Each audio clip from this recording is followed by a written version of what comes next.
Akun.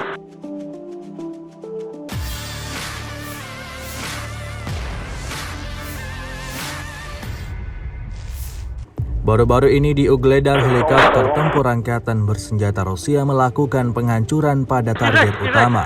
Rekamannya ramai beredar di media sosial Telegram pada Rabu 25 Januari 2023. Melalui sebuah drone, pasukan Rusia berhasil mengidentifikasi titik pertahanan pasukan lawan. Tanpa buang-buang waktu, rudal mematikan langsung dilayangkan militer Rusia pada sebuah bangunan yang diduga tempat pasukan Ukraina berlindung. Seperti yang terlihat dalam rekaman, bangunan tersebut meledak hingga hancur berkeping-keping.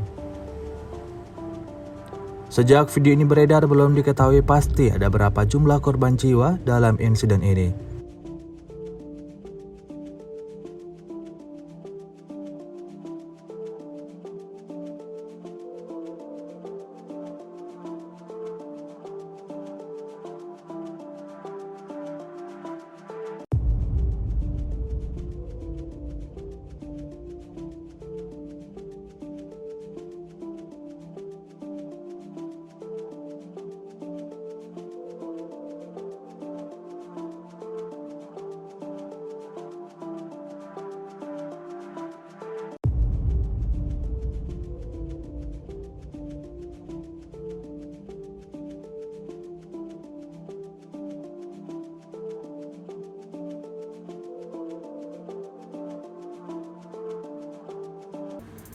Rusia melaporkan secara total 376 pesawat Ukraina, 203 helikopter, 2.944 kendaraan udara tak berawak, 402 sistem rudal anti pesawat dieliminir sejak awal operasi khusus.